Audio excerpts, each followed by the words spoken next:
다 함께 기도드리겠습니다. 하나님 아버지, 연약하고 죄 많은 저희들을 선택하여 주시고 제7일 안식일을 허락하시고 축복하여 주심에 심히 감사드립니다. 창조주 하나님, 세상 끝날에 직면한 이때 저희가 택함 받은 자로서의 의무를 늘 고민하고 행할 수 있게 도와주옵소서. 저희들 심령에 임하셔서 역사하여 주옵소서. 안식일 시작하는 시간입니다. 말씀을 대언하시는 목사님께 은혜를 더하여 주셔서 듣는 모든 성도들이 영적으로 감화와 깨달음 있게 하여 주옵소서. 예수님 이름으로 간절히 기도드립니다. 안녕하세요. 한 주일 동안 하나님의 은혜 가운데 평안하셨습니까? 아름다운 계절의 여왕이라고 하는 5월 한 달이 시작되었습니다. 이 한 달 동안 하나님의 넘치는 축복과 은혜가 여러분 가정에 함께 하시게 되기를 간절히 소망합니다. 이번 한 달 동안 말씀을 전하게 될 저는 내시빌 교회를 섬기고 있는 윤석원입니다. 저는 이번 한 달 동안 룻기를 통해 조명하는 남은 무리 재림 성도의 삶이라고 하는 제목으로 하나님 말씀을 함께 나누려고 합니다.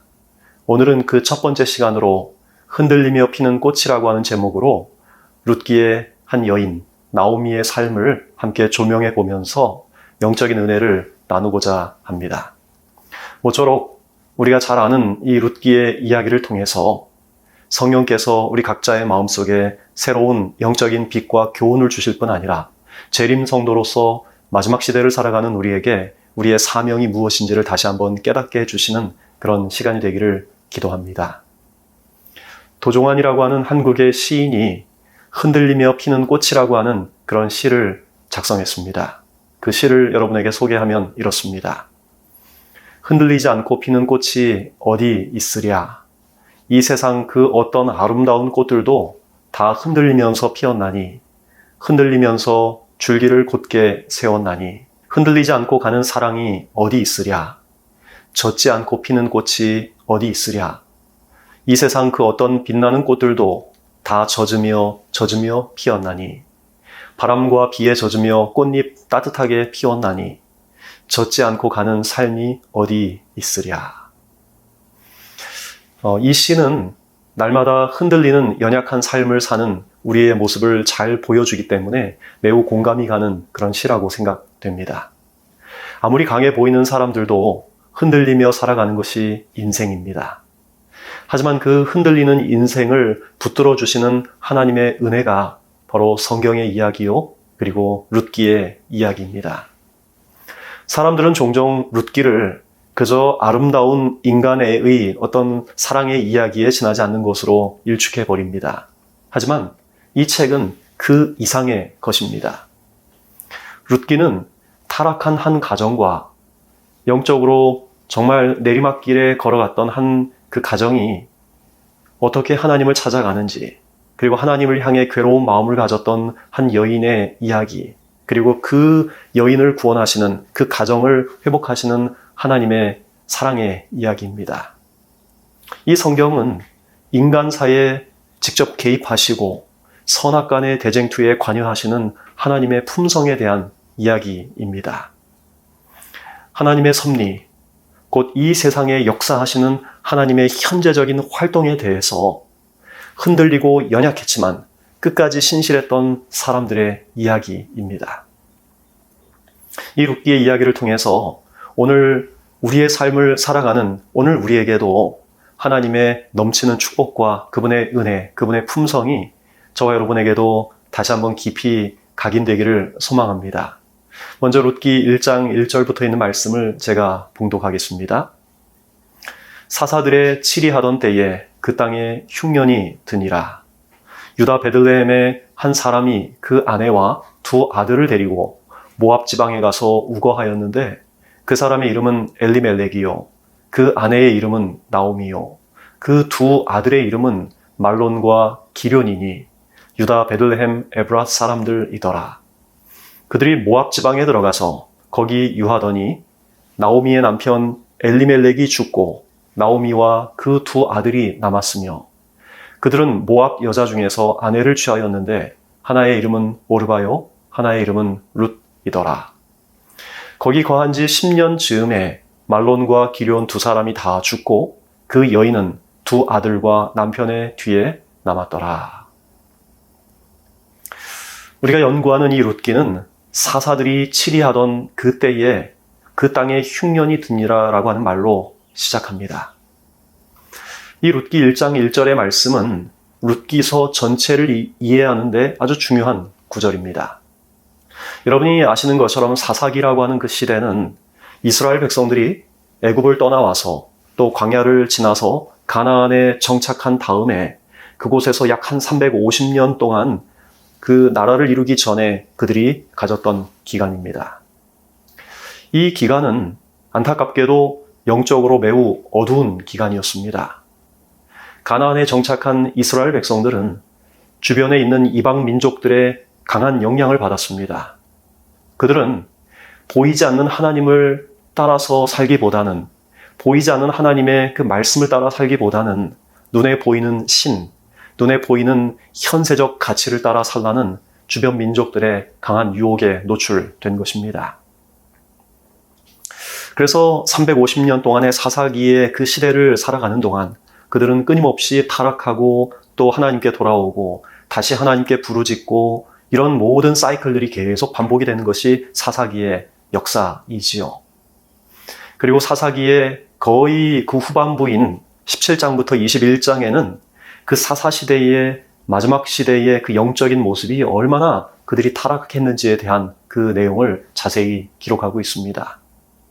사사기 17장은 베들레헴 산지에 사는 미가라고 하는 한 사람이 은으로 신상을 만들고 한 레위인을 자신을 위해서 고용한 다음에 제사장을 삼은 이야기가 기록되어 있습니다.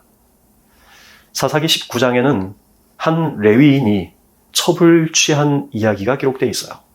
그리고 베냐민 지파의 사람들이 그 첩을 욕보이고 죽인 대가로 그 시체를 토막낸 아주 엽기적인 사건이 기록되어 있습니다. 그리고 그 다음 장인 20장에서는 베냐민 지파와 그리고 하나님의 백성들 사이에 전쟁의 이야기, 그리고 무참한 학살의 이야기가 기록되어 있습니다. 이처럼 폭력이 난무하는 무정부 상태, 사회적인 분열, 그리고 하나님의 기름 부음 받은 레위인들의 타락, 성적인 부도덕과 전쟁, 이러한 모습들이 사사기의 그 마지막 시대의 모습들이었다는 것입니다. 그리고 사사기의 마지막 구절 21장 25절은 이렇게 안타깝게 마무리를 짓고 있지요. 그때에 이스라엘의 왕이 없으므로 사람이 각각 그 소견에 옳은 대로 행하였더라. 여러분, 이게 무슨 말씀인가요? 상황 윤리가 지배하는 세상, 자기 신념대로 사는 시대, 사회적으로 불안정하고 영적으로 해체된 시대. 그런데 설상가상으로 그 무렵 유다 베들레헴에 흉년이 들었다고 룻기 1장 1절은 기록하고 있는 것입니다. 그래서 엘리멜렉이라고 하는 사람이 자신의 아내와 두 아들을 데리고 유다 베들레헴을 떠나서 모압으로 이민을 떠난 이야기가 룻기의 이야기죠. 여러분, 흥미롭게도 이 엘리멜렉이라고 하는 사람의 이름의 뜻은 하나님께서 나의 왕이시다라고 하는 그런 이름의 뜻입니다. 다시 말하면 하나님을 믿는다고 고백하는 경건한 그리스도인, 아니 경건한 재림 성도가 그 시대의 조류에 따라서 휩쓸려 사는 모습을 보여주는 것이죠. 먹고 살기 위해서 더 나은 땅을 찾아가는 거예요. 룻기는 이런 암울한 상황 속에서도 참 연약하지만 하나님께 대한 신앙을 잃지 않았던 사람들을 우리에게 소개해 줍니다. 다 함께 룻기 1장 3절 그리고 5절의 말씀을 보겠습니다. 나오미의 남편 엘리멜렉이 죽고 나오미와 그 두 아들이 남았으며. 룻기 1장 4절 5절입니다. 그들이 거기 거한 지 10년 즈음에 말론과 기럧이 다 죽고 그 여인은 두 아들과 남편의 뒤에 남았더라. 지금 이 두 구절에 나오는 남았더라라고 하는 이 특별한 단어가 기록되어 있습니다. 그런데 이 단어의 히브리어 동사는 샤아르라고 하는 단어입니다. 그 뜻은 남다 혹은 살아남다, 남기다라고 하는 그런 뜻입니다. 그런데 이 동일한 단어가 창세기 7장 23절 이 노아와 그 방주에 관한 이야기에 동일하게 기록되어 있습니다. 7장 23절 노아와 그와 함께 방주에 있던 자만 남았더라. 지금 여기에 노아와 방주에 살아있던 그들만 남았더라라고 하는 여기에 사용된 동일한 단어가 바로 샤르라고 하는 단어입니다.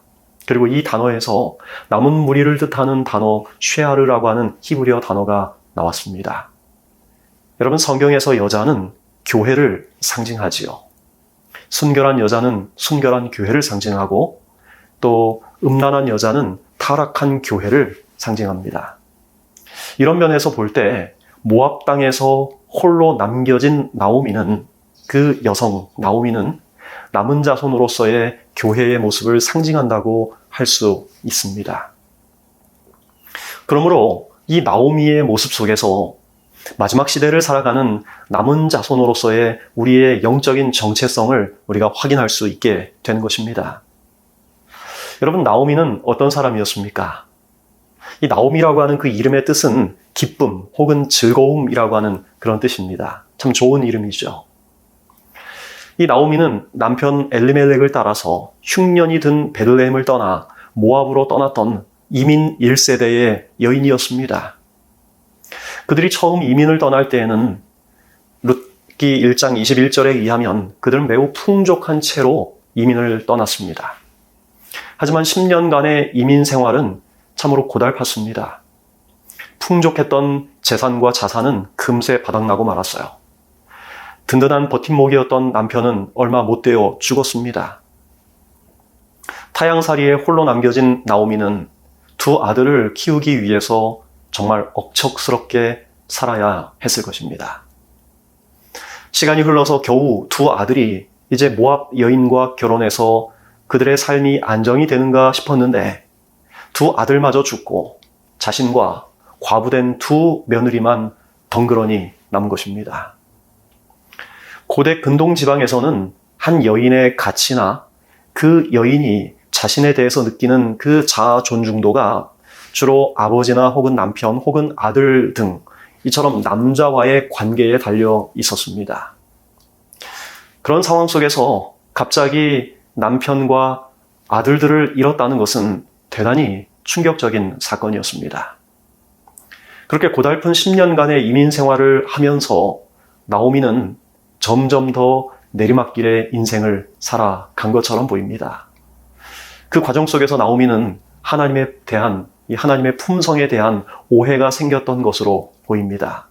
적어도 이 룻기에 나와 있는 그녀의 고백을 들어보면 그런 단서를 발견할 수가 있어요. 룻기 1장 13절의 말씀입니다. 여호와의 손이 나를 치셨으므로 나는 너희로 인해 더욱 마음이 아프도다. 지금 이 말은 모압 땅에서 더 이상 사는 것이 힘들어진 나오미가 이제 베들레헴으로 돌아가려고 할 때 그의 자부들, 그 며느리들에게 했던 말입니다. 그는 이렇게 말합니다. 여호와의 손이 나를 치셨다라고요. 룻기 1장 20절, 21절은 이렇게 말합니다. 나를 나오미라 칭하지 말고 마라라 칭하라. 이는 전능자가 나를 심히 괴롭게 하셨음이니라. 내가 풍족하게 나갔더니 여호와께서 나로 비어 돌아오게 하셨느니라. 여호와께서 나를 징벌하셨고 전능자가 나를 괴롭게 하셨거늘 너희가 어찌 나를 나오미라 칭하느냐. 이 말은 나오미가 이제 모압을 떠나서 마침내 베들레헴으로 돌아왔을 때 그 베들레헴의 온 성읍 사람들이 돌아온 나오미를 보고서 수근수근 거릴 때 그들에게 했던 말입니다. 자신의 경험이 얼마나 쓴 경험이었으면 자신을 기쁨, 즐거움의 뜻을 가진 나오미로 부르지 말라는 거예요. 오히려 괴로움과 고통이라고 하는 뜻의 마라라고 부르라고 하는 것입니다. 하나님의 손이 나를 치시고 나를 징계하셨다라고 그렇게 말을 하는 것입니다.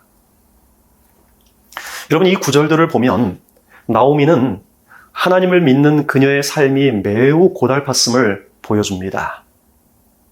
하지만 모든 것을 잃고 그녀가 빈털터리가 되어 다시 베들레헴으로 돌아왔을 때 하나님께서는 그녀를 위한 놀라운 계획을 가지고 있었습니다.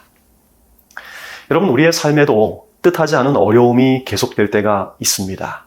하나님을 신실하게 믿지만 삶의 문제가 잘 풀리지 않아요. 기도해도 그 문제가 잘 해결되지 않고 오히려 상황이 더 나빠지는 것처럼 보일 때가 있습니다. 자신의 삶이 온통 내리막길이고 고달프고 온통 마라처럼 느껴질 때가 있는 것입니다. 이럴 때 우리는 어떻게 살아야 할까요? 어떤 영적인 자세를 가지고 살아야 할까요? 교육이라고 하는 책 305쪽에 있는 말씀입니다. 인생의 경험에서 모든 복잡했던 문제들이 그때서야 명백해질 것이다. 우리가 보기에는 혼란과 실망, 절망과 계획의 차질로밖에 여겨지지 않았던 일들이 당당하고 압도적인 승리의 목적, 즉 하늘의 목적과 일치되는 일이었다는 사실을 알게 될 것이다. 시편 73편의 말씀처럼 하나님의 성소의 휘장이 마침내 거치는 날, 우리는 우리가 이 땅에서 겪는 시련과 고통, 고난의 의미가 무엇이었는지를 가장 완전하게 이해하게 될 것입니다. 그때 우리는 교회 증언 9권에 있는 말씀처럼 우리의 제한된 마음이 오직 혼란과 깨어진 약속들만을 발견했던 곳에서 우리는 가장 완전하고 아름다운 조화를 보게 될 것입니다. 우리는 가장 큰 시련으로 보였던 경험들이 하나님의 무한한 사랑 때문에 초래된 사실임을 알게 될 것입니다. 여러분, 그때까지 우리가 견지해야 할 자세는 바로 나오미가 가졌던 그 인생의 내리막길 같은 삶 속에서 가졌던 그의 경험이 아닌가 저는 그렇게 생각을 합니다. 여러분들께서 룻기를 다시 한번 깊이 읽어보시면 나오미는 계속되는 내리막길처럼 보이는 그녀의 삶, 영적인 깊은 고뇌 가운데에서도 자신이 가진 그 빛을 소중히 간직하고 그 빛에 충실한 삶을 살았음을 보여주는 암시들이 있습니다. 룻기 1장 16절, 17절의 말씀. 룻이 가로되 나로 어머니를 떠나며 어머니를 따르지 말고 돌아가라 강권하지 마옵소서. 어머니께서 가시는 곳에 나도 가고 어머니께서 유숙하시는 곳에서 나도 유숙하겠나이다. 어머니의 백성이 나의 백성이 되고 어머니의 하나님이 나의 하나님이 되시리니 어머니께서 죽으시는 곳에서 나도 죽어 거기 장사될 것이라. 여러분, 이 말은 남편과 두 아들을 잃은 나오미가 10년 동안의 실패한 이민 생활을 마침내 청산하고 자기 나라로 빈털터리가 되어 돌아가려고 할 때 그녀를 따라 나선 며느리 룻이 했던 말이죠. 여러분, 룻이 왜 이토록 강경하게 결심했을까요? 무엇이 그녀로 하여금 자신의 모든 유익을 포기하고 전혀 낯선 땅으로 가려는 굳은 결심을 하게 했을까요? 그 이유에 대한 룻의 관점에서 본 이유는 제가 다음 시간에 다룰 것입니다. 오늘은 나오미의 관점에서 그 이유를 한번 생각해 보려고 합니다. 재림교 성경주석 2권 432쪽은 이렇게 적고 있습니다. 룻이 참 하나님에 대해 아는 것이라고는 나오미와 그녀의 가족들을 통해 반사된 하나님을 본 것뿐이었다. 하나님께서는 예나 지금이나 항상 당신 자신을 사람들에게 나타내시는데 그것은 이전의 죄인의 생애 속에 작용하시는 당신의 사랑의 능력을 보임으로써이다. 여러분, 이 말씀이 무슨 뜻인가요? 룻이 고국인 모압을 떠나 나오미를 따라 유대 땅으로 간 이유는 나오미와 그의 가족들을 통해서 반사된 하나님 품성 때문이었다라고 하는 그런 말입니다. 룻과 오르바가 그들의 시어머니였던 나오미와 얼마나 많은 시간을 함께 보냈는지는 정확히 알 수 없지만 아무리 많이 잡아도 10년 미만이었습니다. 왜냐하면 그들이 이민 생활 10년 만에 모든 것이 다 바닥나고 다시 베들레헴으로 돌아왔기 때문이죠. 그 10년이 못 되는 기간 동안 그 며느리들이 나오미의 삶에서 본 것은 어쩌면 계속되는 손실과 실패의 경험밖에 없었습니다. 남편을 잃고 두 아들마저 잃고 재산을 다 잃어버리고 결국 빈털터리가 되어 이민 생활 마침내 청산하고 본국으로 돌아가야 했던 실패한 나오미의 삶. 그것이 그들이 본 나오미의 삶이었어요. 그녀의 이민 생활은 고달프고 누가 봐도 내리막길처럼 보이는 실패한 인생처럼 보였습니다. 하지만 흔들리면서도 연약하면서도 하나님을 끝까지 의지하며 살았던 나오미의 생애는 두 모압 여인 룻과 오르바에게 말할 수 없는 감동을 끼친 것입니다. 모압에 사는 동안 나오미는 하나님께서 당신의 백성들에게 바라시는 그런 품성을 그녀의 삶을 통해 나타낸 것입니다. 그리고 룻과 오르바는 그것을 본 것입니다. 모든 것이 실패처럼 보이는 상황 속에서도 나오미의 경건함, 그녀의 흔들리는 삶 속에서도 끝까지 하나님을 붙들었던 그 경건함은 실제적인 관계 속에서 며느리들을, 다른 사람을 변화시키는 힘이 있었던 것입니다. 여러분이 나오미의 삶의 모습은 우리가 무엇을 얼마나 아느냐에 달려있지 않고 우리가 어떻게 살아가느냐에 우리의 신앙이 달려있음을 우리에게 보여준다고 생각합니다. 여러분, 우리가 신실하게 살 때 다른 사람들은 우리 속에 계신, 우리를 통해 역사하시는 하나님을 보게 된다는 사실을 잊지 않게 되기를 바랍니다. 2022년 베이징에서 열렸던 동계 올림픽 경기 중에서 한국의 스피드 스케이트 선수였던 이상화 선수가 해설위원으로 활동을 했습니다. 그런데 이상화 이 해설위원은 일본의 스피드 스케이트 선수 고다이라 나오 선수가 500m 경기에서 17위로 부진한 성적으로 마감하자 해설을 하면서 눈물을 보였습니다. 그 눈물을 보인 것이 그 당시 화제가 되었어요. 이상화 선수와 일본의 고다이라 선수는 오랜 친구이자 경쟁자였습니다. 이상화 선수가 2010년 밴쿠버 올림픽, 그리고 2014년 러시아 소치 올림픽에서 500m 스피드 스케이팅 금메달을 차지할 때 고다이라는 이상화를 롤 모델로 삼으면서 아주 강도 높은 훈련에 매진했습니다. 그리고 마침내 고다이라는 2018년 평창 올림픽에서 이상화의 올림픽 3연패를 막고 자신이 금메달을 목에 걸었습니다. 그 당시 고다이라 선수는 올림픽 신기록을 세웠습니다.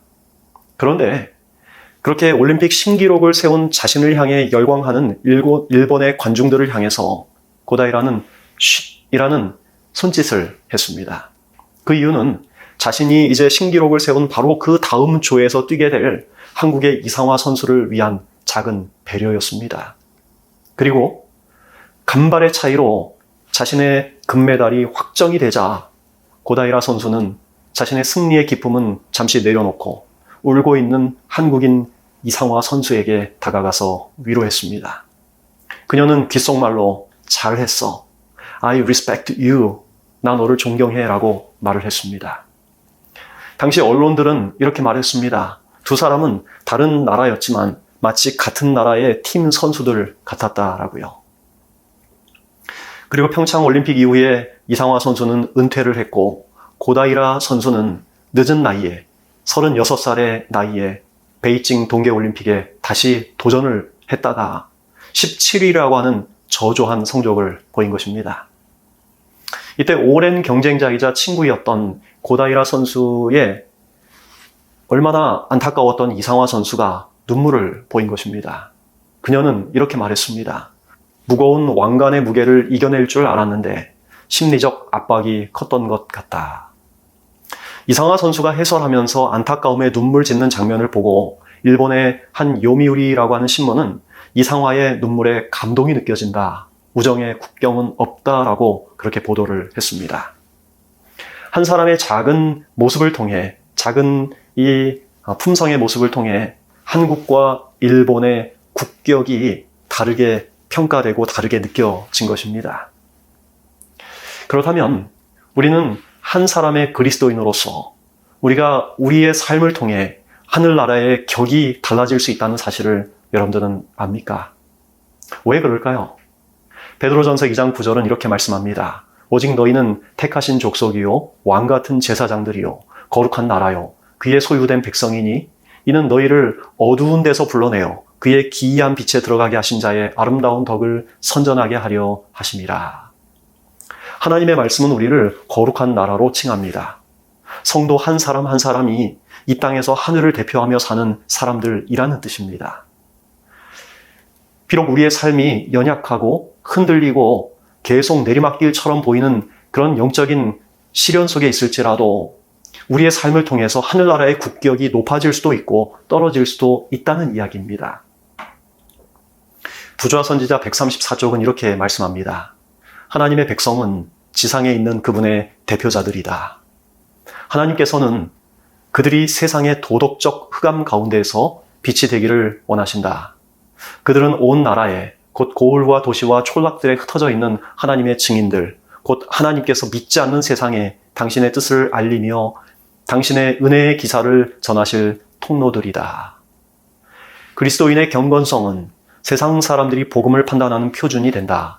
끈기 있게 참아내는 시련, 감사함으로 받아들이는 축복, 온유, 친절, 자비, 습관적으로 나타내는 사랑 등은 품성을 통하여 세상 앞에 비추는 빛들이며 타고난 마음의 이기심에서 오는 어둠과는 대조를 이룬다. 이 말씀은 조카 롯에게 좋은 땅을 양보하고 척박한 산지에 자리를 잡은 아브라함에 대해서 적은 영감의 기록입니다. 여러분이 아시는 대로 두 사람의 소유가 많아져서 더 이상 함께 할 수 없게 되었을 때 아브라함은 조카 롯에게 우선적인 선택권을 줍니다. 내가 동하면 나는 서하고 내가 서하면 나는 동하리라. 누가 봐도 한쪽이 좋아 보였습니다. 물이 넉넉해서 수풀이 우거지고 평지가 넓은 요단의 들판이었죠. 롯이 그 땅을 선택했을 때 아브라함은 조금도 섭섭한 마음을 품지 않았습니다. 오히려 그 화려한 도시 문명 속에서 살아가는 롯의 영적인 상태를 그는 진심으로 염려하며 그를 위해 기도했습니다. 그를 롯과 그의 가족이 위기에 처하게 되었을 때 아브라함은 목숨을 걸고 그를 구조하기 위해서 나섭니다. 이런 아브라함을 통해 하늘의 빛이 세상에 흘러나갔습니다. 참으로 하나님을 따르는 사람들은 하나님께서 그들을 취급하시는 것과 똑같은 방법으로 남들을 대하게 될 것입니다. 우리는 이 땅에서 하나님의 음성이 될 뿐만 아니라 그분의 대사, 그분의 손과 발이 되어야 합니다. 주님께서는 당신의 선택된 백성들이 주위 사람들에게 당신을 나타내기를 간절히 바라십니다. 그렇게 함으로써 활동 범위를 점점 넓혀서 결국은 온 땅에 환해지도록 하는 것이 하나님의 뜻입니다. KT 데이비스라고 하는 사람이 쓴 엄마라고 불러도 돼요라고 하는 책이 있습니다. 영어 제목은 Kisses from Katie라고 하는 책입니다. 이 책을 쓴 KT는 제가 사는 테네시주 브랜우드라고 하는 곳에 고등학교를 졸업한 학생입니다. 그녀는 2006년 크리스마스 브레이크에 아프리카 우간다로 3주 동안 단기 선교를 떠났습니다. 그곳에서 고아원에서 아이들을 돌보는 자원봉사를 했었는데 어느 날 KT가 잠을 자다가 눈을 떠봤더니 새카만 꼬마 아이들이 자신 주변에 모여서 신기한 듯 자신을 보고 있었습니다. 그 중에 5살짜리 스쿠비아라고 하는 한 아이가 KT에게 이렇게 말했습니다. 엄마라고 불러도 돼요? 그 질문에 이 KT의 일생이 뒤바뀌고 말았어요. 그녀는 고등학교를 마친 후에 대학에 진학하기 전 다시 1년 동안 봉사하기 위해 그 우간다에 갔다가 자신이 가진 모든 것들을 내려놓기로 선택을 합니다. 대학도, 예쁜 브랜드 옷도, 노란색 스포츠카도, 그리고 남자친구와 부모님도 다 내려놓습니다. 이 책의 첫 머리에서 KT는 이렇게 말합니다. 세상 사람들이 부러워하는 것을 다 가진 나였지만 예수님 때문에 인생을 망쳤다라는 고백으로요. 그렇게 2007년부터 우간다의 아이들 13명의 엄마가 된 KT는 스와힐리어로 진실이라고 하는 뜻의 아마지아라고 하는 학교를 운영하고 있습니다. 그녀가 2007년 9월 29일에 일기에 이렇게 적었어요.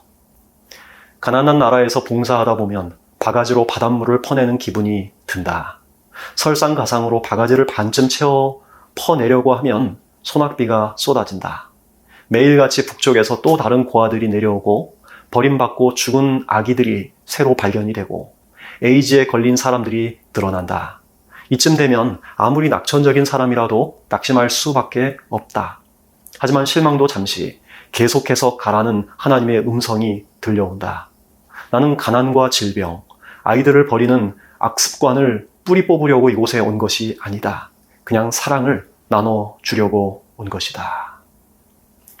이 KT의 이야기는 그리스도의 사랑에 변화된 한 사람이 그 역경 속에서도 그가 하나님을 끝까지 의지할 때 얼마나 놀라운 일을 할 수 있는지를 우리에게 보여줍니다. KT의 고백을 다시 한번 들어보겠습니다. 형태는 다 다르다. 장소도 다양하다.